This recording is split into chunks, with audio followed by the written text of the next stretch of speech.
Indo aqui então, para a gente calcular a quantidade do metal que escapou do ligante auxiliar, tá?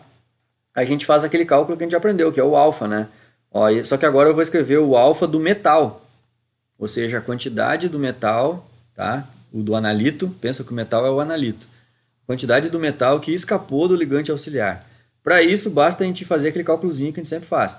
É a quantidade do metal presente na solução, a concentração dele, dividido pela concentração do metal em todas as possibilidades que o metal pode estar. O que é essas possibilidades que o metal pode estar? As possibilidades é o metal estar sozinho, que é aquele que vai para o gráfico, né, no final das contas lá que a gente faz. Mas o metal pode estar com um ligante, que nem está aqui, entrou só um.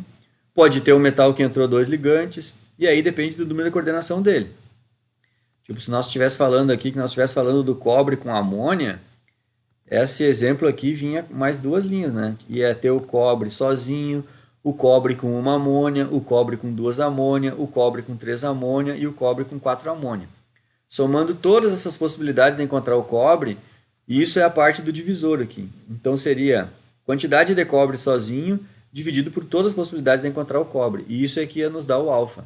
É exatamente o que nós já fizemos com o EDTA aquela hora que a gente construiu esse gráfico aqui.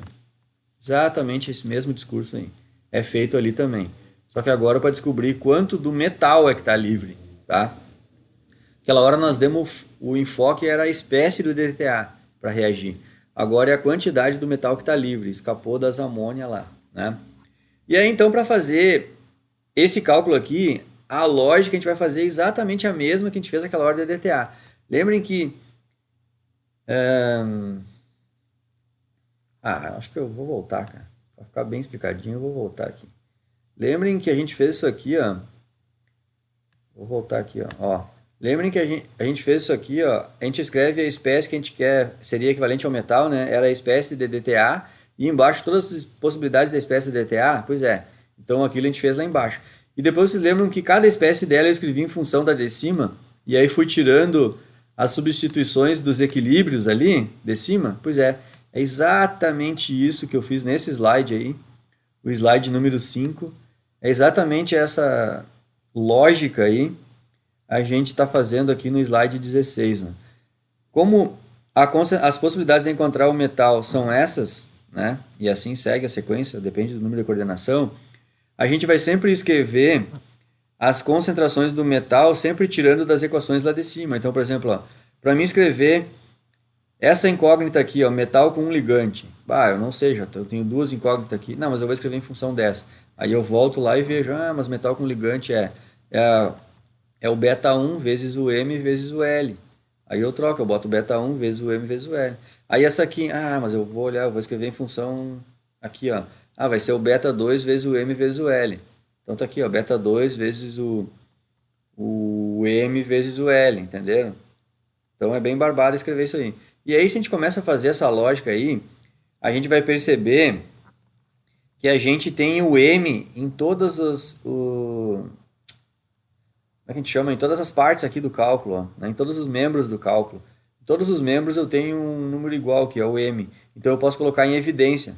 Lembram do famoso em evidência aí? Então eu posso colocar o M em evidência, né? E aí a gente vai gerar esse polinômio aqui, ó. A gente vai sempre ter um polinômio, né? No caso aqui, a gente está com um polinômio de segunda ordem, né? Ó, um polinômio de segunda ordem. E é esse polinômio aqui que é o que vai mudar, né? De acordo com o número de coordenação. E aí esse polinômio vem aqui para baixo, tá? Vou mostrar aqui a conta para vocês. Esse polinômio que está aqui, ó, não só o polinômio, mas o metal mais o polinômio, né? Tudo isso aqui a gente escreve aqui embaixo no cálculo e vai ficar desse jeito aqui. E aí a concentração de metal eu anulo com a outra concentração de metal. E aí o que sobra é que a fração do metal livre, a fração, né, que é um número que vai de 0 a 1, a fração do metal livre fica igual a essa equação aqui, ó, seguindo essa lógica aqui. Ó. Se a gente estiver falando de um metal com número de coordenação 2, vai ser bem o que está no quadrinho azul aqui. Mas se o número de coordenação for mais que 2, for 4, por exemplo, só vai seguir nessa lógica aqui. Ó. Por exemplo, vejam como é que é a lógica. 1 mais beta 1 vezes ligante. Aí depois ficou o quê? Beta 2 ligante ao quadrado. Aí depois, se fosse mais outro, seria o quê? Mais beta 3 ligante elevado na 3. Depois mais beta 4 ligante elevado na 4. E assim a gente vai, até fechar o número de coordenação do metal, entenderam? Então, para fechar aqui esse slide e resumir assim bem rápido, essa lógica de cálculo é a lógica que a gente sempre vai ter que fazer para descobrir qual que é o alfa do metal livre.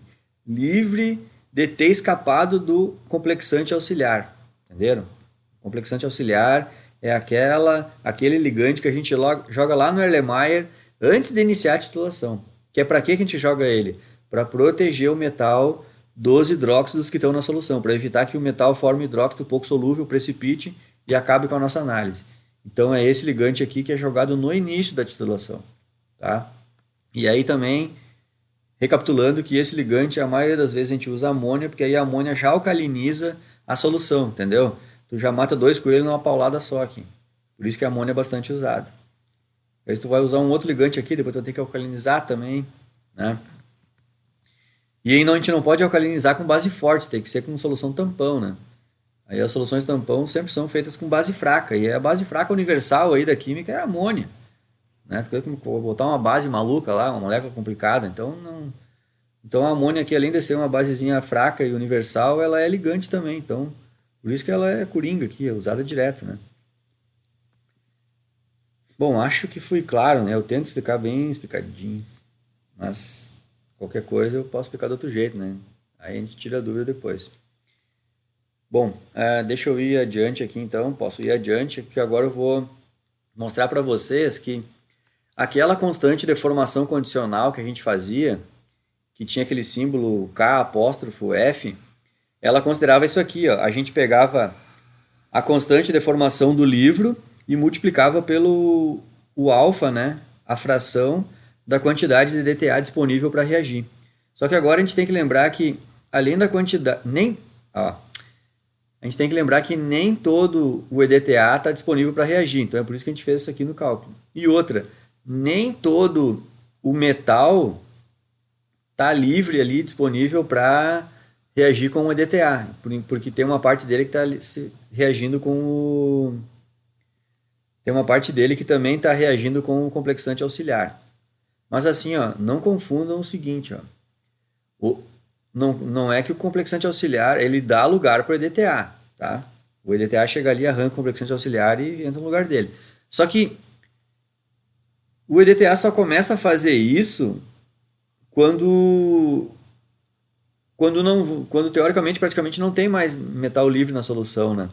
Então, antes da gente chegar no ponto de equivalência, que a gente jogou todo o EDTA necessário para reagir com o metal, antes do ponto de equivalência, sempre ainda tem metal ali na solução para formar complexo. Só que aí também tem um agente complexante auxiliar. E aí então a gente tem que considerar ele também. Então é por isso que a constante de formação condicional, aquele K com apóstrofo, agora a gente também tem que multiplicar pelo alfa, o alfa do metal.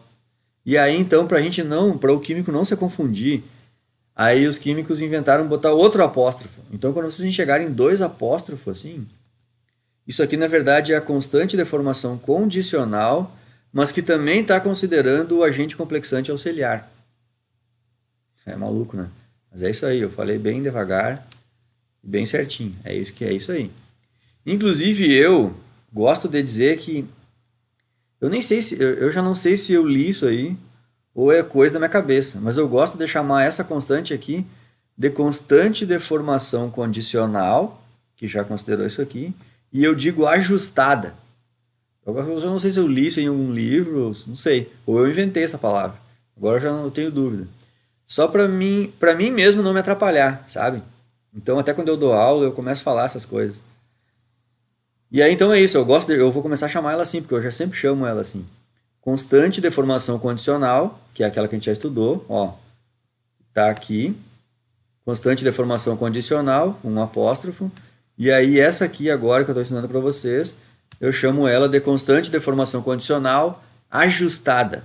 Eu boto um ajustada no final, porque é ajustada ao agente complexante auxiliar, certo?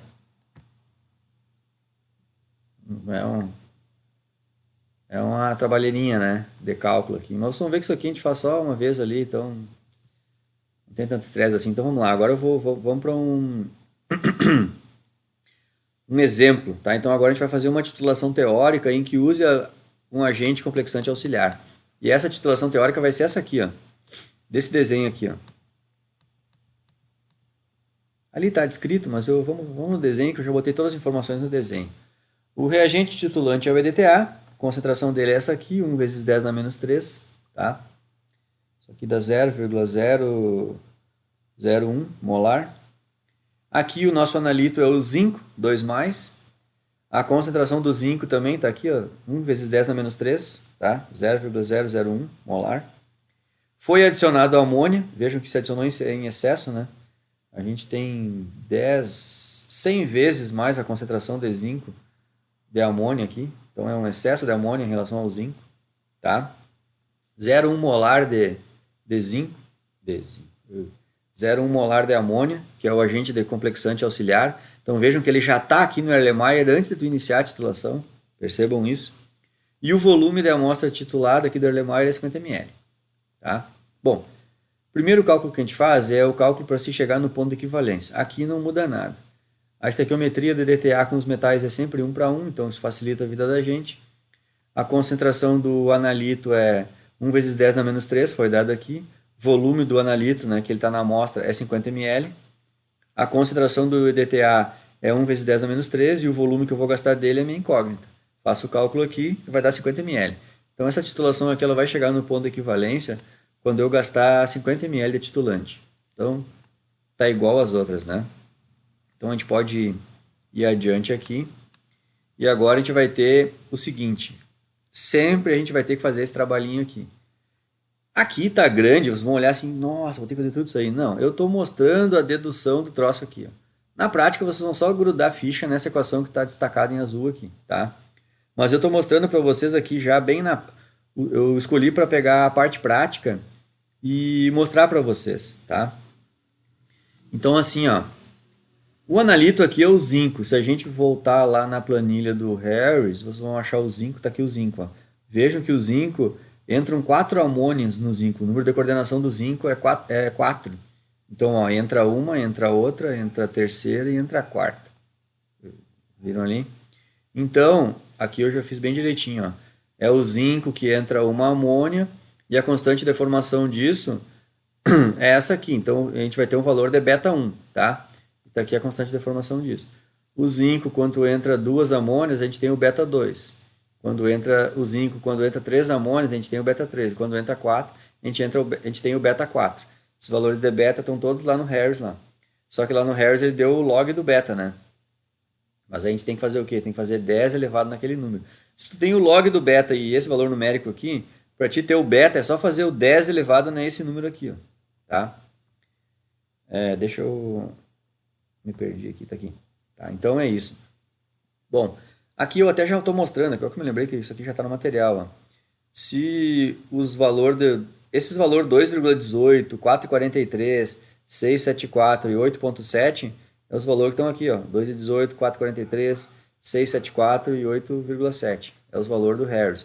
E aí só que tu não vai usar log de beta, tu vai usar só o beta. Então tu vai ter que fazer essa conta aqui, ó, 10 elevado na 2,18, 10 elevado na 4,43, né? Lembrando que isso aqui não é o exponencial da calculadora, já expliquei isso em vídeos anteriores, né?